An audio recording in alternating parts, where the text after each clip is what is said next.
Hola amigos, and welcome back to another episode of La Vida Verde podcast. I'm your host, Matthew Human, here at Finca Vida Verde, and my guest this week is one of my former residents here at Finca Vida Verde, Brian Abe.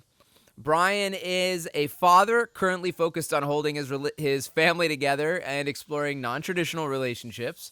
He is a musician, a sailor, and one of my former neighbors in La Ecovia, who is now living out in the beach town of Jaco. He has brought a guitar with him, which means we're going to play some music. He writes very funny songs. We are going to in for a treat. We hope you enjoy.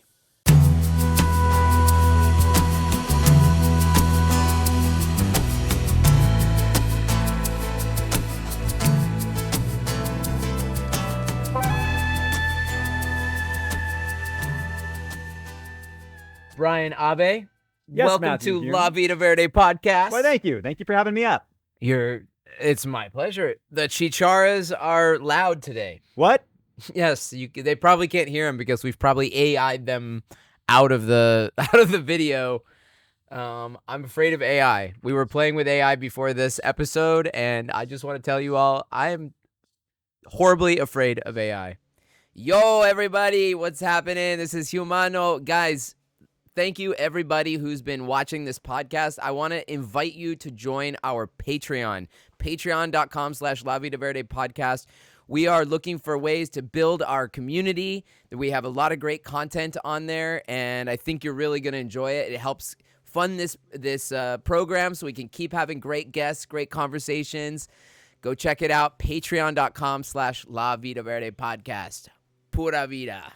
How do you feel about AI? Well, first off, context. He's afraid of AI because AI would not translate the incredibly dangerous things that he was trying to create. It was not dangerous. It was just aggressively like affectionate. Yeah, something like that. No, I was pushing it. I was like swearing a lot and like getting aggressive with it, and it was like, no, I will not translate that for you. And I'm like, who decide? Like, AI is now like the monitor of like, you know, what's right and just in our world, and like is gonna tell me like what I can't and can't say. I don't like it. Yeah. Disagree? It's restricting our verbal freedoms. Mm-hmm. Not even if that is totally messed up. Yeah. I mean, I was saying pretty nasty shit to be honest. Okay. Anyways, Brian, you're a beautiful human being, Matthew. Thank you, brother. You too. I appreciate you. Welcome back, Brian. Brian and I have a rich history, which we'll get into. But one of the most coolest things that I love is that where we're filming right now, in this very space, Brian was the very first person to live here. This is my casita. And Brian lived here before there was a casita, before when this was just the forest. He blazed a trail with a machete into this area, cut a bunch of, small trees down and shrubs, and put up a trampoline. And look what your trampoline turned into, Brian. The trampoline seeds have sprouted. And he was living in the trampoline. He was sleeping on top and, I don't know, storing your stuff underneath. No, there was a little foot locker, kind of big plastic chest thing, and there was a tent that I put over the top of it to, keep the rain off with mosquito netting around the sides. It was downright civilized for a tent out here in the Taco Tall Woods. Right, and in the dry season, it was possible. Yeah. And then the rainy season came. For sure. It was less possible. Yeah, and then I broke my heel. Right. And that made it even less possible. Right. Okay. Let's before we go too far into that era, why don't we just start at the beginning? Where did you grow up, Brian? I was born in Pasadena, California, Los Angeles area, and spent my entire youth kind of around the northeast side of Los Angeles, and then went to college in San Diego later on. Lived there for 8 years, Denver for 9 years. What'd you study? I studied psychology for my undergrad. Wow, that explains a lot. Uh-huh. You're a very in your head kind of guy. In other people's head kind of guy. And mine too. Okay, yeah, of course. And your father is a dentist, right? That's right. And you're half Japanese? Yes. Not full Japanese? No. Okay, half Japanese. And I met your dad. He was cool. He came cool. here. Your dad's been here. Yeah. Yeah. And your wife is also half Japanese. Correct. So now your children are half Japanese. That is, yes. Isn't that funny how it that all weird. works? Yeah, no. Okay. I always think about this Weezer song. Have you heard? You know what I'm talking about? Damn you half Japanese girls. Do it to me every time. Yes. I love that song. Woo. And it's true. They're beautiful. Uh-huh. Beautiful people you are. Okay, and so you went to Denver, and where did you meet we spoke about your wife Karen, Mayumi, excuse me. Yeah, now she's going by Mayumi, but at the Mayumi. time when you met her, she was Karen. She was Karen. Yeah. Where did you guys meet? We met at a swing dancer's house party in Denver. I had just kind of gypsied my way out there, deciding not to become a third-generation dentist, but not knowing what else I wanted to do. I hopped in my car and started driving with the rule for myself that I was going to find a city that I loved, and then I just stay there and make it work, whatever it was. And it was going to be a city that I'd never been to before. So I just started going. Wow. Went to Austin. Wasn't quite right for me at the time, so I headed up the road to Denver, and it was perfect. So Wow. I couch surfed until I got on my feet. Amazing. Yeah. That's adventurous. Yeah. What was you were just kind of like, I'm in a good space. I'm open. You're young. You're like you're open to whatever. Yeah. I mean, I'm not going to it was letting go. Like that part of the process was letting go of my attachment and hope and like this lifelong belief that I was going to come into money, because my parents we didn't really show it, but like I knew that they were wealthy. They had a good. Right. Pasadena is not a cheap place to live. It was cheaper back then, but no, it wasn't wasn't as bougie as it is now. Maybe. So what do you mean you realized you weren't going to come into money? Well, I had an implicit, so whether it was true or not, my internal story about my family, relationship to my family, myself, and money was that if I lived the way that they thought I should live, then there would be a large inheritance at the end of it. So if you became a third generation dentist. Yeah, and they didn't pound me over the head with the dentistry in particular, but there was a lot hanging on it around religion and belief and like the ideas that they had about the right way to live, being devout Protestants. Oh, they're Protestants. Yeah. Right. And so deciding not to kind of go the family path, become a dentist, and I'd already left my religion by that point, and there'd been a lot of conflict and tension between me and my parents around that. So getting in the car and starting to drive was more than just career path choice. It was like letting go of my entire attachment to family and what it was that like I thought that like things that I liked that I might get from staying in connection and kind of living my life on their terms. And there was a big letting go process there. And so I'm sorry, like this is to pry a little bit, but did they like cut you out when you're like, I'm not a Protestant? So they're like, you're out of the you're out of the will. No, it wasn't nearly that explicit. I know of like some Mormon families, some ex-Mormons that I've met where they're just, if they leave the religion, they're cut off. That wasn't the case. Okay. Like my parents always, and still do, have a very loving base. Like regardless of what we did or what we believed or anything, like we were always welcome back at their home. Like they were always going to be our parents and our safety net. Okay. But the dental practice was, I don't know, at the time, like at its height, was bringing in $500,000 a year or so in take-home income. It was going crazy well, and had I walked into that, that would have been mine. Do you ever regret it? No. And not only because that wasn't like the choice that I actually wanted to make. I would have chosen it for the money. I wouldn't have minded the work. Like it wasn't something I would have hated that I was forcing myself to do, but it wasn't something that lit me up in any particular way. It didn't engage my creativity or my desires for exploration. Okay. So you moved to Denver. You became a swing dancer. Yeah, well, I was a swing dancer already. Like that was like starting in '98. Big Bad Voodoo Daddy's on the radio, and so on and so forth. Everyone's doing 6-count East Coast swing and aerials and Big Bad Voodoo Daddy, right? What was it? Brian something orchestra? Brian Setzer. Yeah. I met him one time. He came to Nashville, and I saw him. It was in a little bar. Yeah, he was playing. Anyway, he's freaking amazing. I love Brian Setzer. Like, and I'm a fan of the Stray Cats as well. Before Brian Setzer's Swing Dance Orchestra. So it was the music that brought you into the dance, and then yeah. Well, it was the girls. Like I was a nerdy let's Christian be high school. honest. I was a nerdy Christian high school like cross-country runner. I mean, like, I went into high school at 114 pounds. I left it at 125 at 5'10", you know, but with huge buff legs. That's good. And I went into a swing dance. Some female friends of mine were all the girls danced, and like they never had enough guy partners, so Right. they kept henpecking me to go out and dance with them, like at the swing clubs. And once you started dancing with them, did they also start sleeping with you? No, did not work. unfortunately, It did not work. I didn't lose my so this is like I'm 17, 18 at that time. I didn't lose my virginity until I was 21. Yeah, I was a late virginity loser too. Yeah. I was a little bit of a geek. Yeah. But anyway, look at us now. Look at us now. High five. High Very five, nice. bro. Very nice. We are two wild and crazy guys. So you moved to Denver. You're swing dancing, and you meet Karen, this lovely half Japanese woman. Yeah. I walk into that party, and I know nobody knows me, so I decide to play it very cool because by this time I'm a badass dancer.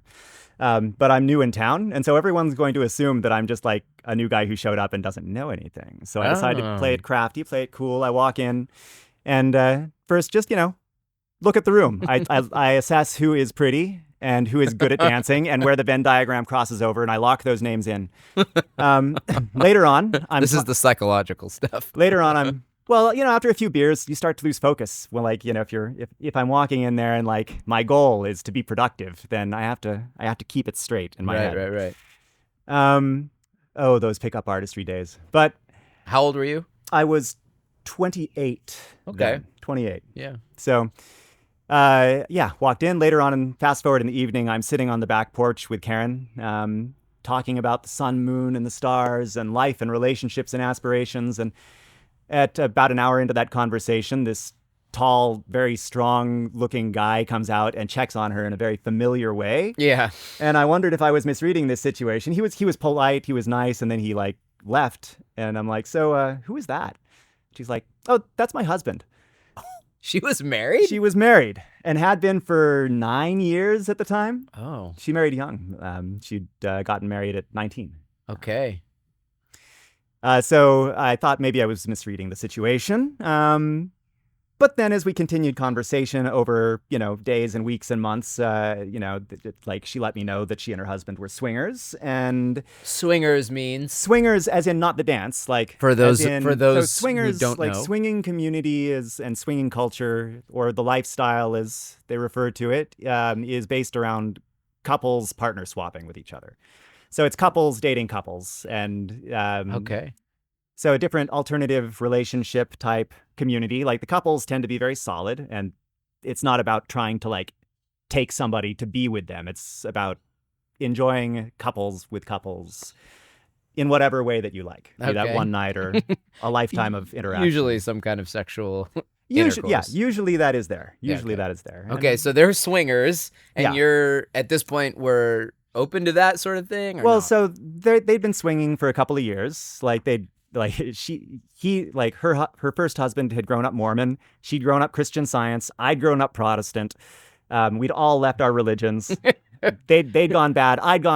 Before I came out to Denver, I'd spent a couple of years immersing myself in the LA BDSM scene and having mentors there. So I was I'd gone from from like kind of philandering, alcoholic philandering, swing dancing playboy to BDSM dominant to hopping in my car and meeting this beautiful swinger couple that I had a crush on. Okay. Yeah. And how did that go? We went out to swingers clubs. We had some... But you didn't have a partner. So is it swinging if you don't have a partner too? You said it's couples dating couples. Typically, but there can be like a single female can be there can be the unicorn that joins the relationship. Sometimes there are single males that's more frowned upon in swinging culture. What is a single male? Not a unicorn? No, he's not a unicorn. They're just called single males, it's like and they're mostly not allowed.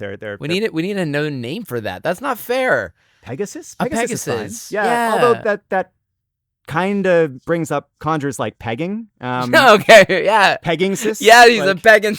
Pegasus. With the unicorn horn. Unicorn Pegasus. Yeah. Okay. Yeah. Wow, we're really getting somewhere here. Culture, pay attention, culture. The wordplay is on point here today. Watch out. So where it went from there, we went out. I had a girlfriend, 2 different girlfriends over the course of our time kind of swinging. So like we all went out to clubs. We had play in our house. Like it was fun. We were just on and off. It was lightweight. Like Karen and her husband were Karen and her husband, and I played to whatever degree that was fun and supportive. And my girlfriends were having their horizons expanded. And how long did that last before you and Karen were like, this is now it's gonna be us? So that was from the time that we first, from that time when I was involved with her and her husband in the swinging contest. It was about 3 years until she and I got together. Swing contest, not swinging contest. Swing dancing versus swing contest. Swing context. Okay, so there's swing dancing and there's couple swapping. It can be very confusing with the terminology. Very confusing, but you were doing both. Yeah. Okay, and she was also a swing dancer. Yes. Okay. But the cultures don't really cross over. We happen to be swing dancers who were swingers. I mean, dude, what are the chances you're going to run into another half Japanese swinger at a swing that's into swing dancing? Exactly. I mean, this is this is fate. That's gold. Okay. It's gold. Okay. I'm the first of 3 boys. She's the first of 3 girls. You guys have both our dads are Japanese. Both our moms are white British school teachers. Whoa. Yeah. Wow. All right, you two are made for each other. Yeah. Okay.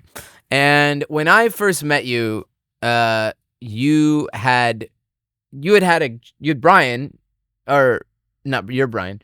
You had your son's name?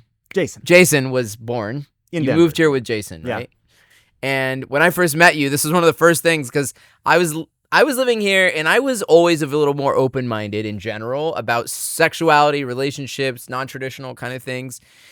But I was living in a community where nobody else was into those things. And I'm not, I'm not into them, but I'm just not I don't really see myself as fitting into a box as easily.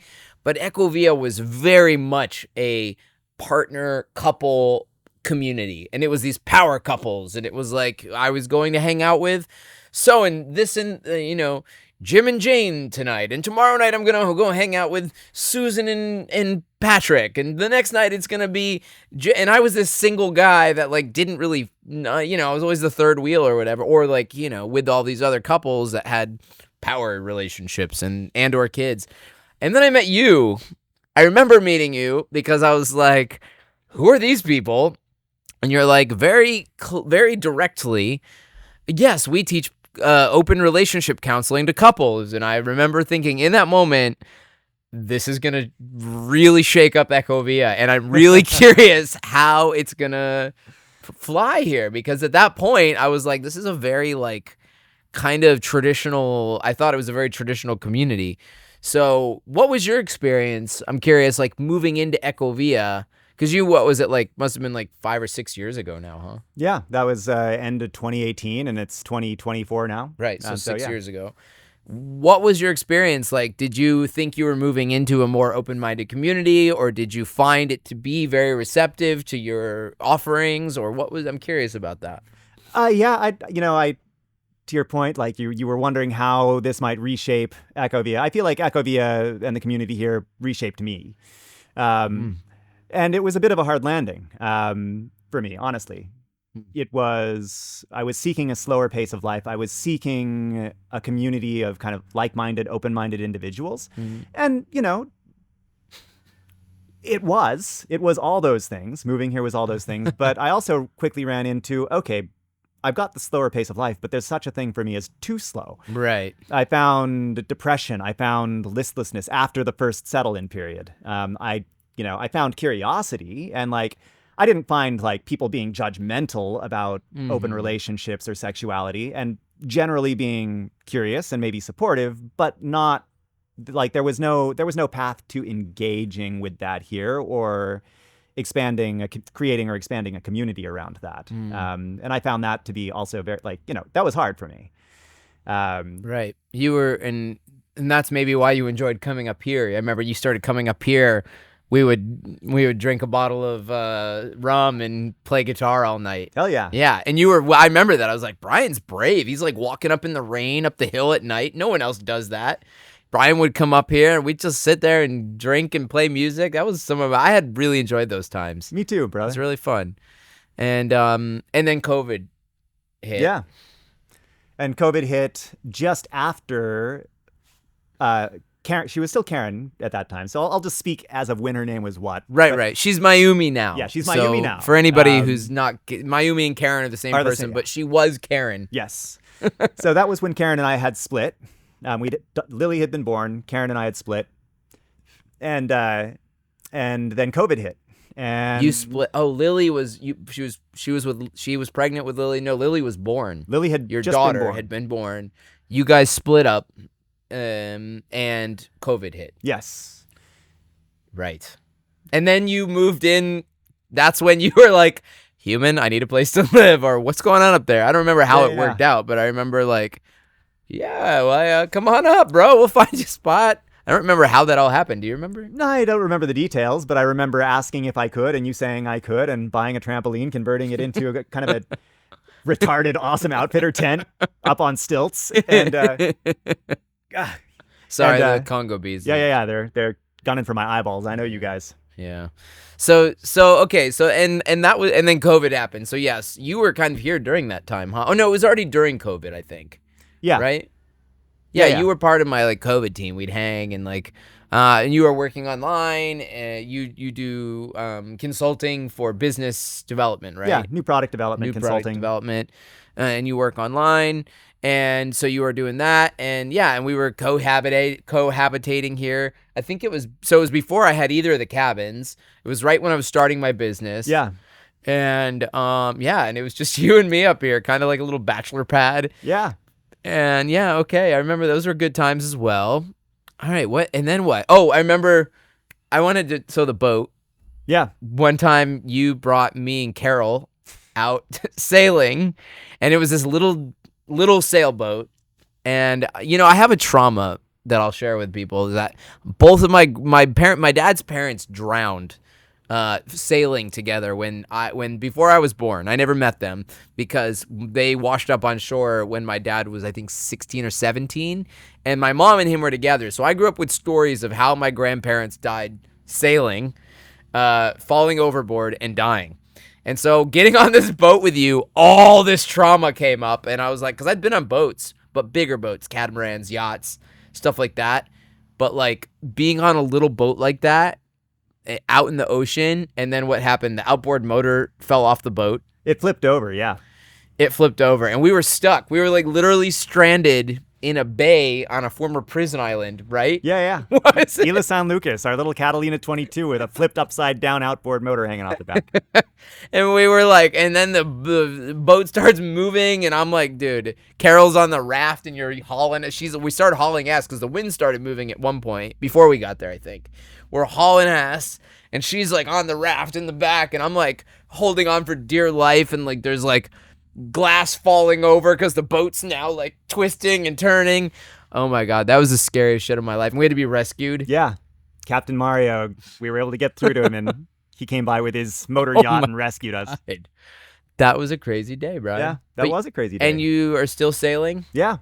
I mean, nary a day goes by at sea when there's not some crazy story. But yeah, I came in, ended up selling that boat, and then through a little sweat equity, getting into a new boat in Herradura. And eventually, like, the previous owner just kind of he had a stroke. Oh. Wasn't able to maintain her, and she was in need of some serious love, new motor, and there was some soft deck with holes in it. She was in rough shape, so he ended up just giving her to me and hoping that I'd rehab her, which Amazing. I did over the last year and a half. Got her into good shape. Sold your boat, invested it into the new boat. Yep. That's a great idea. Yeah. That's good fortune. Yeah. What's her name? The boat? Reliant is the new boat. Reliant. Yes. I like it. Maybe we're talking about going out this weekend, so I'll give you an update if how it goes. So by this point, to get back to the story, I mean, we had all kinds of adventures here while you were here, but I remember you were exploring openness. You wanted to be more open. Karen wanted to be more settled, and that was just a time in your relationship when you guys were on different paths. Things were, you were in different directions. So, but now you guys got back together. Yeah. We'd been butting heads for years, like always holding the possibility that we would find a way through, and knowing and feeling that there was openness in each other. But over my desire for a more open relationship and her desire for a more monogamous one. Mm-hmm. And, had it been more extreme, I'm sure we wouldn't have been able to get back together. Had it I think been, it was pretty extreme at times. So it was. I'm It was. amazed. Well, and, like, and when we split was when we were at the height of, like, it really came to a head. right. Like I just turned 40 and our daughter had been born and we didn't intend to have any more kids than 2. And so, like, all the things that I'd put on hold to create family, and all of the issues and desires that I'd set aside to create family were then, like, we'd crossed all those points. Right. I'm 40 now. If this matters to me, it's time to go, and it always has. And that'd been an agreement. Like, openness had been an agreement that we had in our relationship since the beginning. But there was a lot of trauma that came up for both of us along the process, that really impeded her ability to be with me being with other people, and really had it be, I won't say impossible, but extremely difficult for me to accept being with only one. And feeling, there was a lot of strain there, and we snapped. You snapped. We snapped. We broke. We did it maturely. Like, we were always dedicated to each other, being the mother and father of our kids, and spending time and being daily involved with the kids' lives. And you've always been. And I appreciate that. Like, you guys have always been kids first. Make it work. Like, no matter what your own personal lives needed, you were both very dedicated to the stability of your children. Yeah, and that's good. And your kids are awesome. No, thank you. Party baby. Yeah, super party baby. Brian's the party baby. Brian, Brian, come by it, Jason's honestly. the party baby. I don't know why I keep calling him Brian. I don't know. But you guys eventually moved out to Jaco. Ecovia got too small, I guess. I moved out there first because once we split and I left Taco Tal and left the land that I was camping on afterwards, just down to the south. Right. There came a time when it's like, okay, but I can only live here in the jungle so long. And Karen, then changing her name to Mayumi, right, had started dating a close friend of mine, right, music teacher and very good friend, and he was super respectful coming in. Right. I thought that was gonna. I thought that was like. I was like, dude, really? Like, you, and you're like, yeah, it's no big deal. She's dating my friend, my good friend. Yeah, yeah, and I mean that's still true for me now. Like, it was not because of anything he did that we split up. We split up for our own reasons. Right. Yeah. And at that point, there was neither one of us saw any possibility that we were ever getting back together. We'd done the hard thing. Finally, we'd ripped off the Band-Aid and we were separated. So, okay. And I wanted her to be happy. I wanted her to have love. I wanted her, while I didn't want a purely monogamous relationship, and and I couldn't have what I wanted with her, I wanted her to have what she wanted. I wanted her to be happy. And I wanted somebody to, if she was going to be with somebody, I wanted that to be somebody who was good with the kids and that I felt good with. And Juan was an excellent person for that. Okay. He checked all those boxes. Well, we're getting low on time, so I want to kind of come to where are things now? You guys see that we started off with he's a father currently focused on holding his family together. Yeah. Because that's what's happened. You two have now decided that you are perfect for each other. We both had powerful relationships in the time that we were apart that represenced us it was super refreshing. And when we found ourselves both single again and looked at the desire of our children for us to be together as a family, there was a time, there was one moment driving in the car, when Jason, our son, shared about him wanting us to be together, that I looked at Mayumi and I said, if if we can make this work, we have to make this work. And we can. I can't, for whatever my personal desires and aspirations and passions are, I can't bring myself to cause that look in my son's eye. I can't cause him pain. I can't do that. Just if it takes me putting aside my personal desires, in whatever it takes, if I can do it, I have to. Let's do this. And so are you doing it for just him now? I'm doing our kids are the primary thing. It's not just for them. This is a path that we're all on together. Right. And there's a sadness, a grief in letting go of the things, both for me and for her, in letting go of the things that we may that are so like individually important to us. But we're doing it for a higher value. And while it doesn't have the same sparkle, there's a deep grounding in that we both feel drawing us. Damn. And binding us. Damn, bro. That's deep. That's deep, man. Thank you. Yeah, no, I appreciate that. It's beautiful. It's beautiful. Wow, I'm speechless kind of. Well, I'm happy that that's working out, and you two are now in a monogamous closed container, possibly open to more in the future, like, because you both still have those kind of like desires, but for now it's like you've brought it back in. We've brought it back in, yeah. To create a space of solid safety without pushing the edges at all. Like, just focus in and create the solid place where we can be, even if that means cutting out a lot of the extraneous stuff that we both desire in different directions. But then from there, we can start honestly asking ourselves, can we go here? Can we go here? Right. Are we still good there? No? Come back. Can we go here? Can we go there? Okay, that's good. And we're slowly and very intentionally and carefully reapproaching openness and connection. To some degree. To some degree, and only to the degree that it still sustains our container. And anything that destabilizes that is out. Okay. Amazing. Brian, that was amazing. Thank you. You also brought a guitar. I did. Are you gonna sing us a song? I know that was like a beautiful, deep, kind of almost a little not heavy almost. I mean, the energy is getting heavy because it's starting to get cloudy too. What's the song called? This is called the Issei Blues. It's the first song I wrote in Costa Rica, and it is more or less a true story. What's it about? So Issei is the local internet service provider for Ecovia.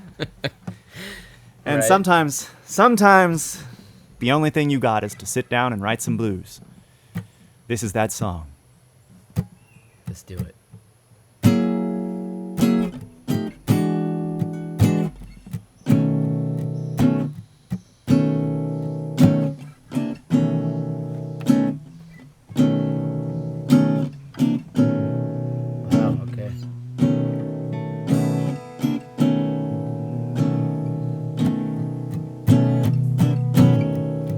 I'm sitting all alone in my office chair,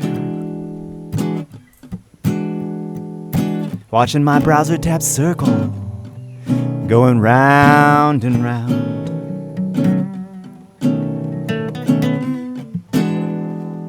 I'm sitting all alone in my office chair,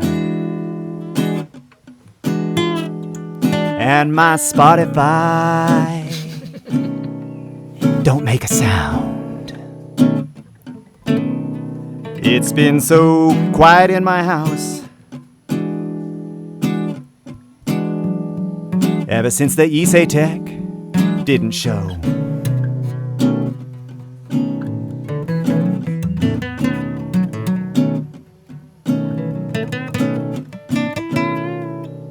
I used to have a good life, yes I did. Made good money, had an honest job.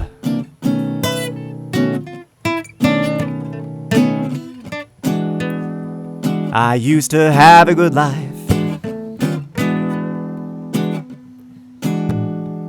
sweet loving woman by my side. What happened? I'll tell you about it. It's been so lonely in my house ever since the Issei tech didn't show. I hate when that happens. I do. You gotta get a solar system and some Starlink, baby. My broadband stopped working about a month ago, and I called Issei to let him know. They sent a tech out, but he didn't come. I pay for 30 megabits. I can't even get one. Oh, easy.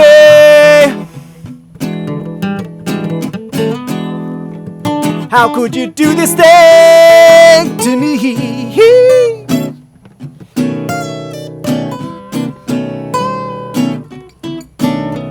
I used to have a good life.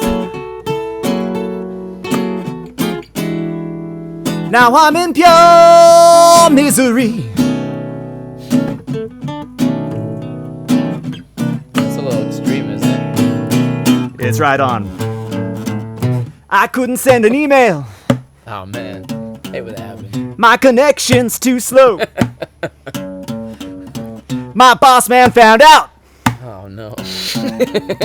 And he let me go. Oh no, you lost your job? That sucks. I didn't have no money. Oh, this is getting worse. It's so bad. And my woman walked out the door. I thought it was because you wanted an open relationship. I lost everything I had because of that too.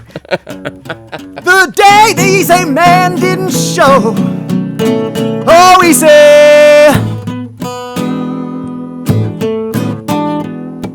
How could you do this thing to me?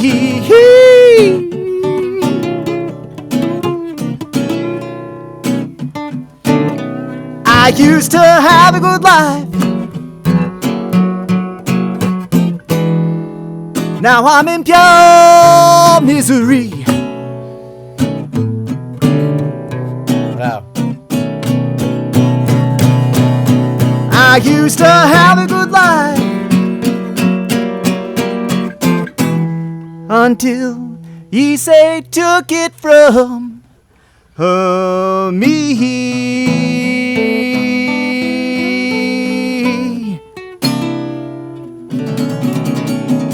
Wow. Issei Blues. Issei Blues, ladies and gentlemen. Where you at, Issei? That was excellent. Brian Abe. That was so fun. The Issei Blues. We don't have Issei here. We got Starlink, by the way. You just did a call on Starlink. How'd it work? Did I? Oh, it was great. Yeah, you used I my didn't internet, know didn't it you? was Starlink. Yeah, I used We don't your have internet, Issei. and it was amazing. We don't got no cable up here. Well, that was lovely. Thank you so much, Brian Abe, for being here. La Vida Verde podcast. I am your host, Matthew Human, here at Finca Vida Verde. We release episodes every Tuesday on YouTube, Spotify, Apple Podcasts, wherever you get your podcasts. We are on Facebook at Finca Vida Verde. We're on Instagram, Finca Vida Verde CR. Shout out to Eco Teas and Mate for keeping me charged all the time. And what else? Oh, check out our Patreon, patreon.com/La Vida Verde podcast. We're going to sing another song for the Patreon real quick. Hopefully it won't start raining in the middle of it. We will see you next time. Brian, thank you so much for being so candid and open and honest and sharing about the depths of your relationship. I really appreciate it. Thanks, brother. You've seen me through a lot of times out here, and we've known each other for a long time. I really appreciate you having me out. Love you, bro. I love you, too. We'll see you next time. Pura vida.